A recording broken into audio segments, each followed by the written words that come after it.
Today's webinar will be about sauerkraut and kimchi, healthy for gut, mind, and soil.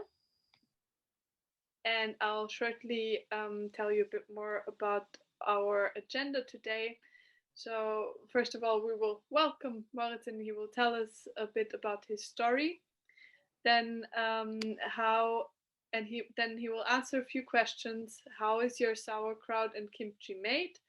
How is sauerkraut and kimchi beneficial for gut, mind, and soil? And what are recipes with sauerkraut and kimchi? And at the end, we will have our Q&A discussion. And if you want, you can still stay in the virtual room and network and talk about sauerkraut or fermented foods or whatever comes to your mind that you would like to discuss about. Now I talked too much already, and I would love to welcome Moritz and ask him a bit about his story, how he founded Sauerkraut, and what his mission is. Welcome, Moritz. Hello, welcome. Hi. Can you tell us a little bit about your background and your story and how you founded Sauerkraut? Yes, for sure. My background lies actually in, I started off in the kitchen, so in culinary art school. And I used to work as a chef in a couple of restaurants all over Europe, which was a very exciting time when I was younger. And later on, I developed more and more passion for entrepreneurship, sustainability, and entrepreneurial activism. And this is why I went to Amsterdam to study here and basically become an entrepreneur in the green food movement towards more sustainability and health in food products and developments. And I was always a big fan of fermentation already back then in the kitchen. And I saw a huge potential also in the nutritional benefits and environmental benefits of using fermentation as a preservation technique. And a short story about my background or why I actually also started researching on the health parts of fermented foods and the gut microbiome is because when I was a teenager, I used to have this rebellious phase in my life of, I think 1 year or 2 years, where I didn't want to eat what my parents were cooking, and my parents were super hippies, so they were always making sourdough bread themselves and bread spreads and all the beautiful things people are loving today. But back then I was not interested in it, so I used my pocket money to buy chocolate and deep frozen pizza and Kinder chocolate and so on. And what happened then is that I got serious problems with my skin and developed allergies, a lot of different allergies and gut issues. Can you still hear me? Because it says the internet is unstable. Yeah, we can hear you. I read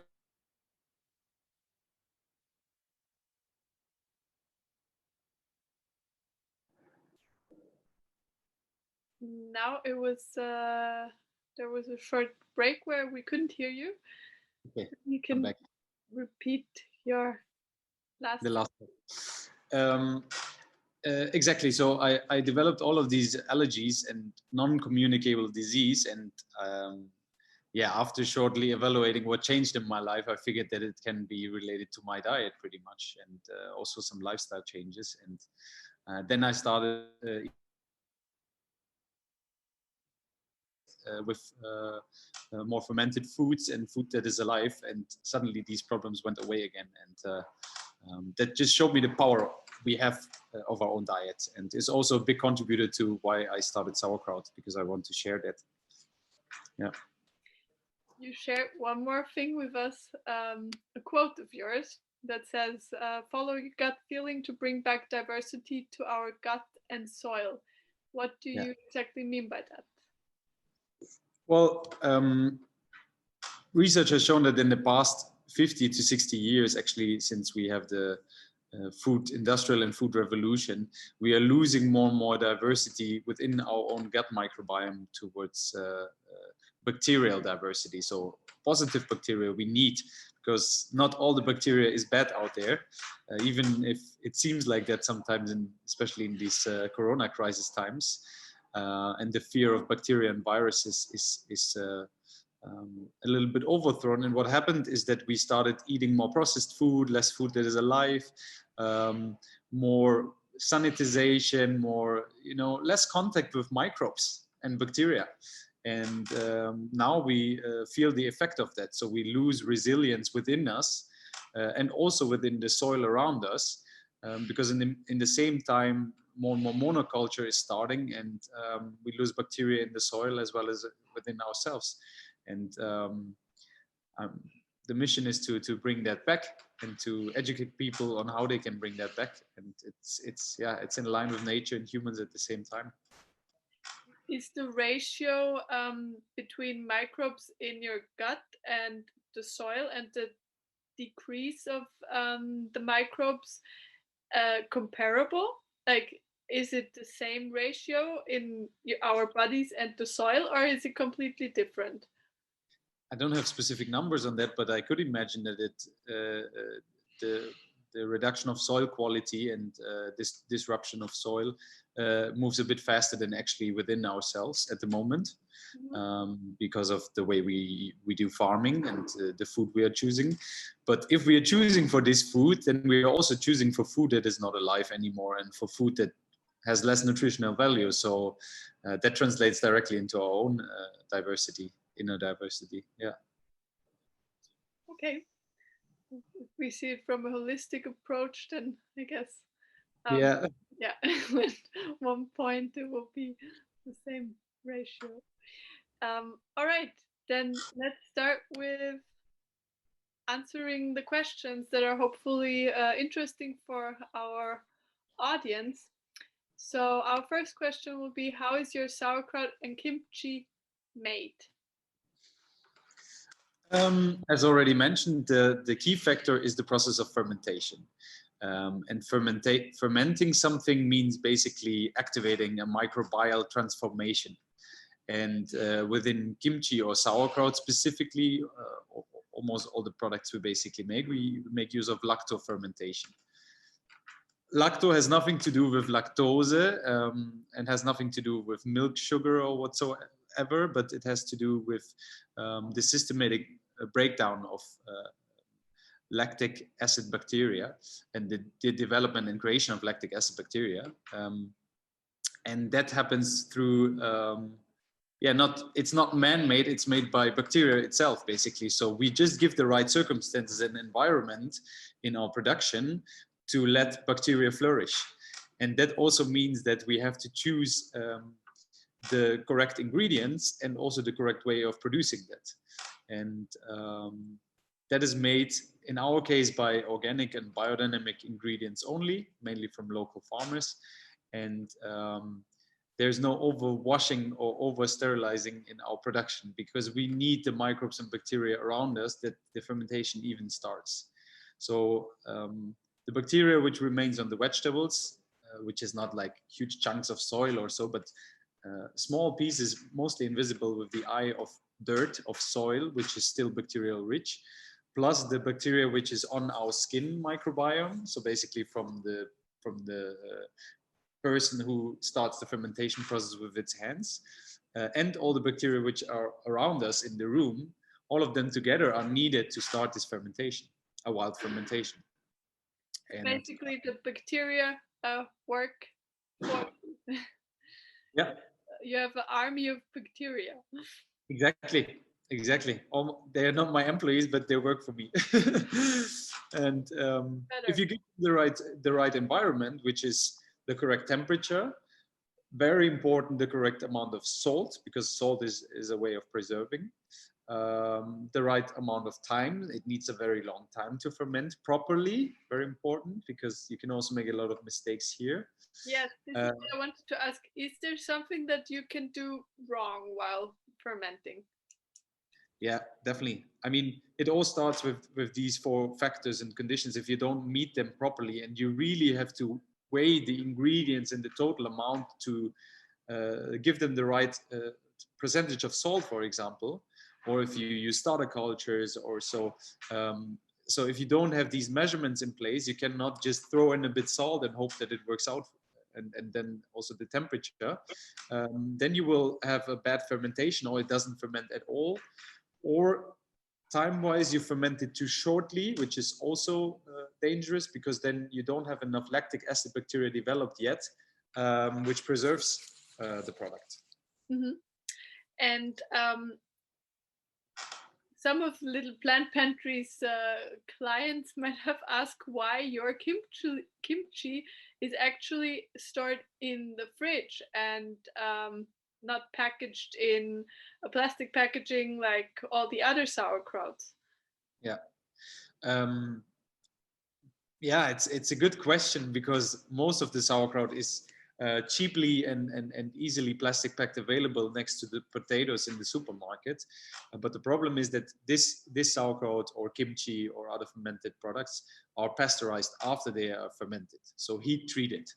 And this is something we actually want to prevent, and also educate people on, that fermented foods should be consumed alive, or at least fermented vegetables, because only then you can ingest the lactic acid bacteria, the probiotics, and the full amount of vitamins and other nutritional benefits. And that's as simple as that. And we put it in the fridge, because then the fermentation slows down, so the microbes go to sleep, but they're still there in volume. And if you don't put it in the fridge and keep it outside, they will always continue fermenting, and then the jar could explode at some point of time. So that's why. Okay, so the difference between the supermarket sauerkraut and your sauerkraut is that the supermarket sauerkraut is pasteurized and heated, and your sauerkraut is unpasteurized and not heated, and all the vitamins are still there, and it's packaged in glass, which is additionally a recyclable resource, and again sustainable, and can be part of a circular system. Exactly. Yeah. Great. All right, then if you don't have anything else to mention on this question, then I would jump to the next one. Please. How sauerkraut and kimchi beneficial for your gut, mind, and soil? This is our main question for today's webinar, and I'm curious what you are going to tell us about that. Well, there's a general assumption that fermented foods, all of the fermented foods, are healthy at the moment. But we really have to distinguish and look into the scientific world of what is actually healthy in a fermented food product, and when can you claim something to be healthy. And what we don't do is that we use any health claims which are not relatable. So we basically just provide education, what's in the product and what it could potentially do to your body or support within your body. And that means basically we check in the lab how much bacteria is still in the product when we sell it, and how many vitamins are in there. And this we can always communicate to the crowd. And we have a very high amount of lactic acid alive bacteria in there, and vitamin C, plus some vitamin K and B, but in lower amounts. And science shows more and more now that the alive bacteria can improve your gut health in combination with a lower stress lifestyle and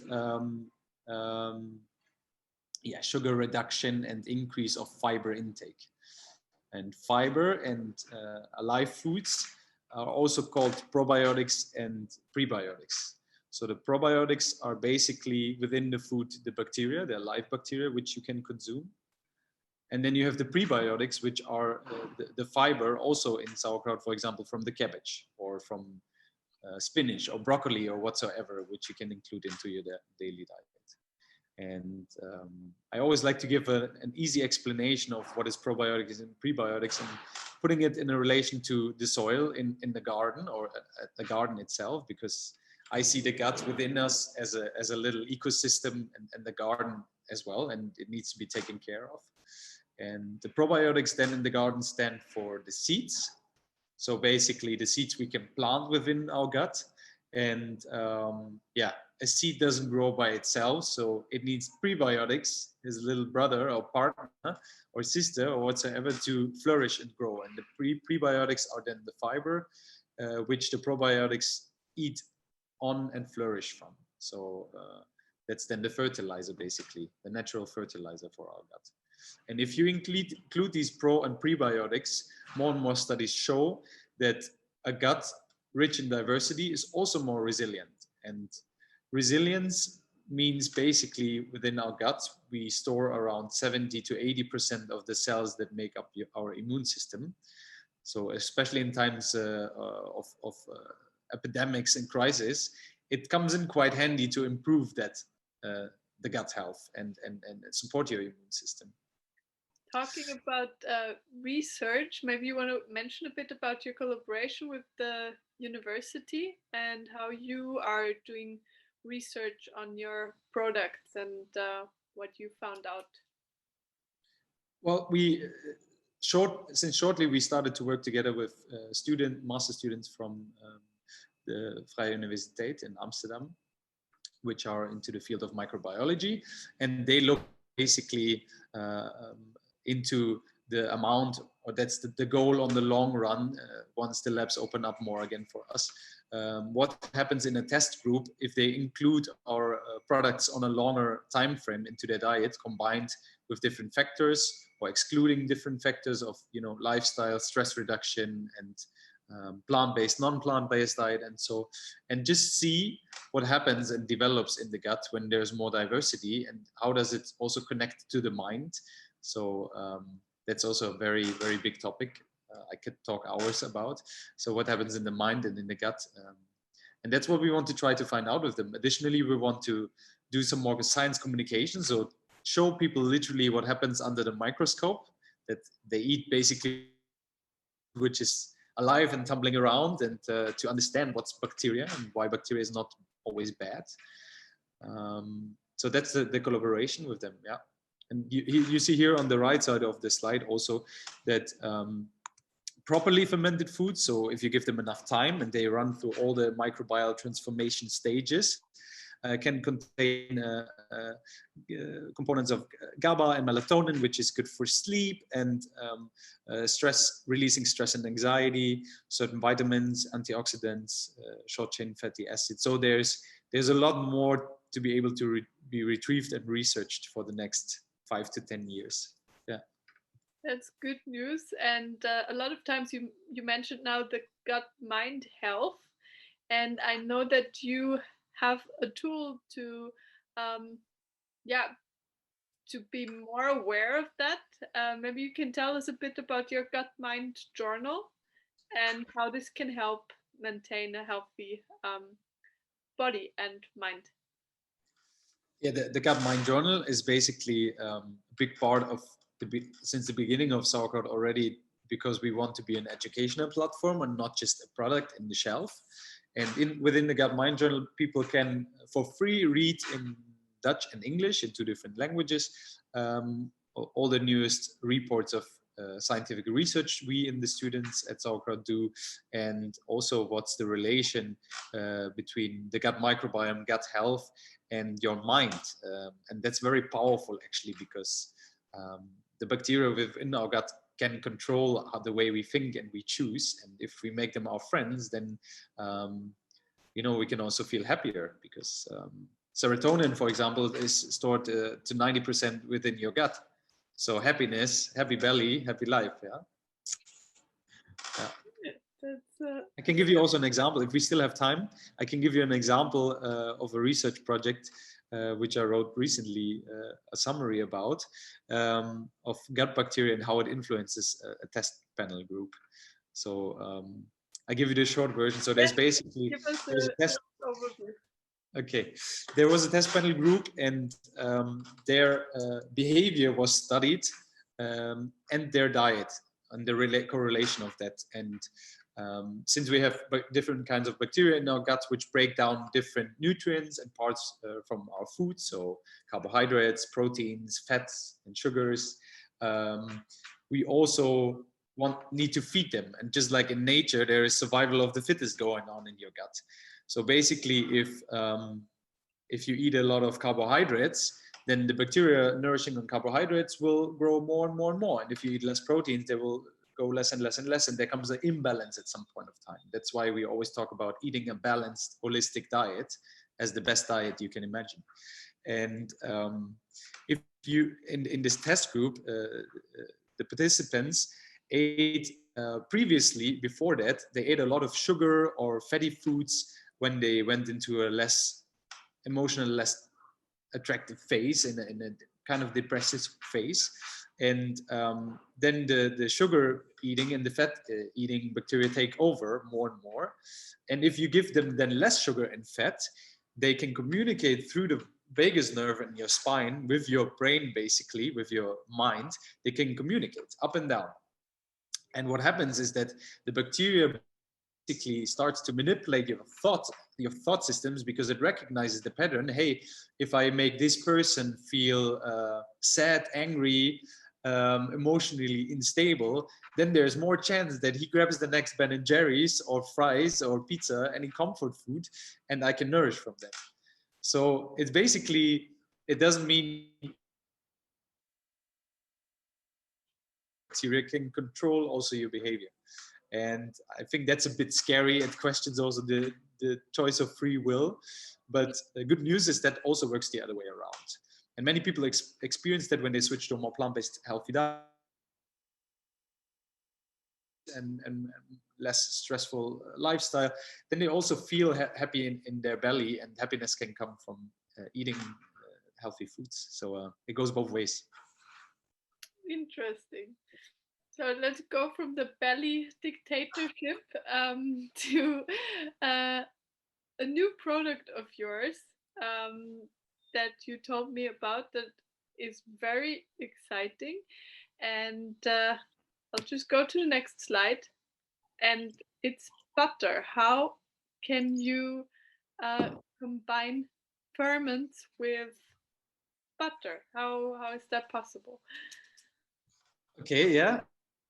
It's very exciting because we just launched that product 2 weeks ago on the web shop, and it's not available in many stores yet. It's in a Little Plant Pantry though. That's good to know. How can you ferment butter? So first of all, we're a vegan certified company, which means we wouldn't do any dairy-based products. So we had, I often face the challenge, if you turn vegan, it's very hard to find a substitute for butter. And I dislike margarines, so I don't even go to that section. So what we did is, half a year ago, we started developing different recipes or fermenting different ingredients and trying to combine them with good oils and make a butter out of that. And now we found the perfect recipe, which is basically fermented oats and cashews as a base, together with the starter from our sauerkraut.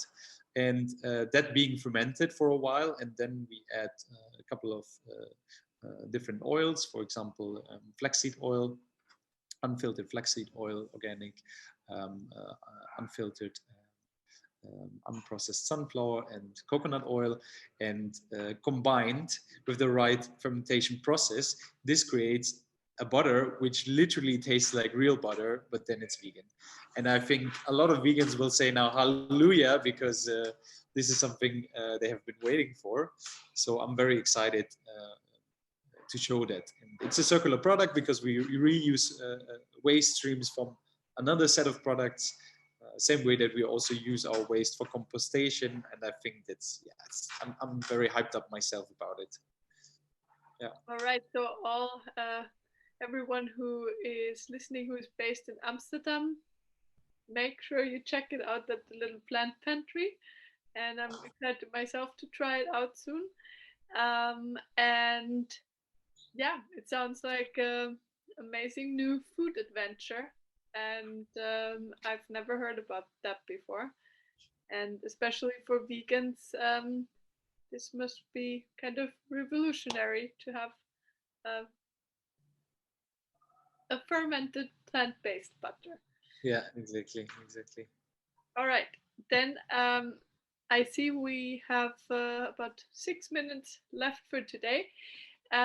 Maybe you can tell us a bit about what recipes with fermented vegetables are and how you can best use your sauerkraut and kimchi? Um, we we create a lot of different recipes while we use kimchi or sauerkraut as a topping, simply because I advise people, or I suggest to people, to not heat it up too much, not above 73 degrees, because what happens then is that the alive bacteria and most of the vitamins will die off, which are not heat resistant. So yeah, it becomes quite an addictive topping for any kind of burgers, nachos, salads, curries, pancakes on this picture, as you can see, or then the butter, yeah, just on bread spread, as easy as you want, or shortly melt it into your steamed vegetables. Um, yeah, if you want to get inspired and you don't know anymore how to combine it, um, you can check out our food blog. There are free recipes for everyone. And, Talking about the food blog, yeah, feel free to scan this QR code with your phone and you directly go to the blog, and then you can try out some recipes there. Okay, I think we're coming to an end. Does anyone have questions to Moritz?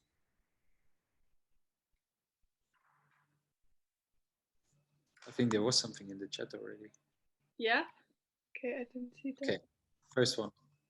Have you got any plans to add more to your range, for example, kefir? Well, we in the web shop we have different fermented foods, but also from other companies which are based here in Amsterdam and small producers. So there is a kefir, a water kefir. There's tempeh, kombucha, fermented salsa, and now also the butter, kimchi and sauerkraut. I think that on the long run, more into substitutes for dairy products and meat products, because that's the most exciting field for me right now, to develop things there and give people the chance to, not eat only highly processed burger substitutes, but also something fermented and rich in bacteria. Once a jar is open, does it need to be stored in the fridge? Well, yeah, I would say so, because if you store it outside, it will continue fermenting, and if it's not below the brine, then it could, also start molding on top after a few weeks. So I would always keep it in the fridge. The bacteria is still alive, but it's sleeping. Is it possible to eat too much sauerkraut or kimchi in a day? Yeah, that's funny, because in the beginning, in the boxes, we also wrote a small letter that if you never ate fermented food before, you should start ingesting it slowly, because if your gut microbiome is not used to bacteria anymore, or diversity in bacteria, you will probably in the beginning get eventually some stomach pain, or a heavier toilet session because you ate a whole jar at once. So just start slowly, and when you feel that you can take it in easier, then there's no limitations. Like I easily eat a whole jar of kimchi. There are a lot of people which can prove that, and or sauerkraut, half a cup of that butter, and I don't have any problems anymore. So once your gut is used to bacteria, live bacteria intake, then there shouldn't be any struggle anymore. Have you ever had your stool analyzed? If so, have you done before and after? Did you see any measurable change? I didn't do it yet, but I will do it as soon as the research project starts with the university, because I want to be a test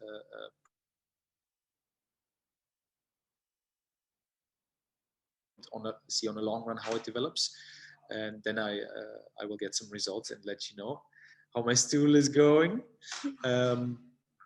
And there's more and more short testers, or quick testers for 150 euros, where you can test it. Mostly people do it if something is wrong, so that's interesting.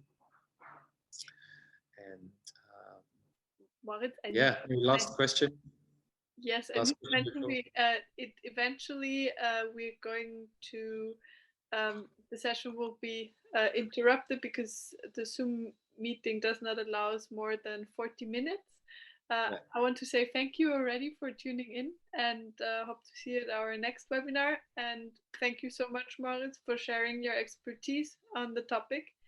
And yeah, happy if you want to answer the last questions, and see you next time, hopefully. Thanks for having me. Ciao, ciao.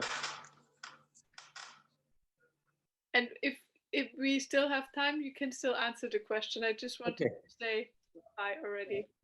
Okay. Well, in any case, you can always text us or me on Instagram or email. I will always answer every question myself. I will also follow up with an email that every participant will get, and I will include Moritz's contact so you can reach out to him directly and ask whatever you want to know.